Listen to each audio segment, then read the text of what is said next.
नमस्कार, मी गौरव शेलार. युवा महाराष्ट्र लाईव्ह वृत्तवाहिनीमध्ये आपलं सर्वांचं हार्दिक स्वागत. सध्या देशभरात एकच चर्चा सुरू आहे, ती म्हणजे दिल्ली येथे सुरू असलेल्या आंदोलनाची. दिल्लीच्या जंतर मंतरवर आंदोलक विद्यार्थ्यांवर आणि युवकांवर आज पोलिसांनी लाठीचार्ज केला.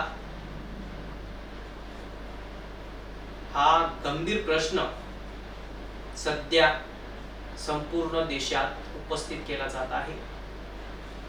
देशाच्या लोकशाही व्यवस्थेत शांतपूर्ण आंदोलन करणे हा प्रत्येकाचा घटनात्मक अधिकार आहे. जर आंदोलकांनी कायदा हातात घेतला असेल तर कायद्याने कारवाई होणे अपेक्षित आहे. मात्र सत्याग्रह मार्गाने सुरू असलेल्या आंदोलन हा दडपण्यासाठी जर बलप्रयोग होत असेल तर ते कितपत योग्य आहे? पंतप्रधान नरेंद्र मोदी नेहमी म्हणतात की युवा हा देशाचा भविष्य आहे. मग हाच युवा वर्ग आपल्या मागण्यांसाठी रस्त्यावर उतरला असताना त्यांच्यावर लाठीचार्ज होणे कितपत योग्य आहे? संवादाऐवजी दडपशाहीचा मार्ग स्वीकारला गेला अशी भावना अनेकांच्या मनात निर्माण होत आहे. आंदोलन दरम्यान काही तरुणांनी संतापाच्या भरात येत्या काळात भारतात नेपाळ सारखी परिस्थिती निर्माण होईल अशा स्वरूपाच्या भावना व्यक्त केल्या.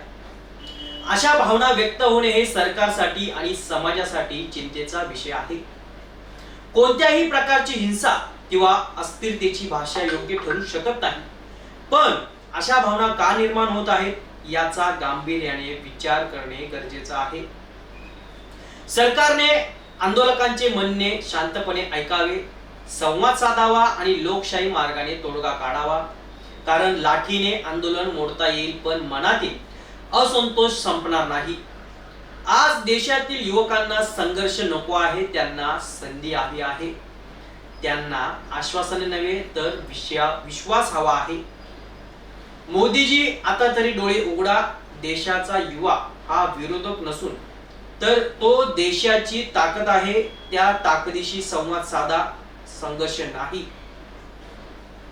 त्यामुळे सुरू असलेला हा जो आंदोलन आहे हा कितपत सुरू राहतो हे पाहणं महत्त्वाचं ठरणार आहे. आणि या आंदोलनाला संपूर्ण देशातील युवा, तरुण, विद्यार्थी यांनी पाठिंबा दर्शवून विरोधकांनी सुद्धा या आंदोलनाला पाठिंबा दर्शवला आहे.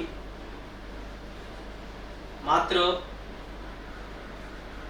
केंद्र सरकारमध्ये असलेल्या शिक्षण मंत्री धर्मेंद्र प्रधान यांचा राजीनामा घेण्यास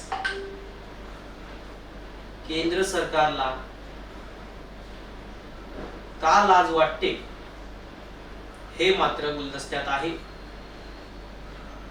त्यामुळे या आंदोलनाला देशभरातून पाठिंबा मिळत असून हा पाठिंबा नेपाळ सारखी परिस्थिती उद्भवू शकते हे नाकारता येणार नाही. त्यामुळे मोदी साहेब उघडा डोळे आणि पाहणी तुमच्या एका मंत्र्यामुळे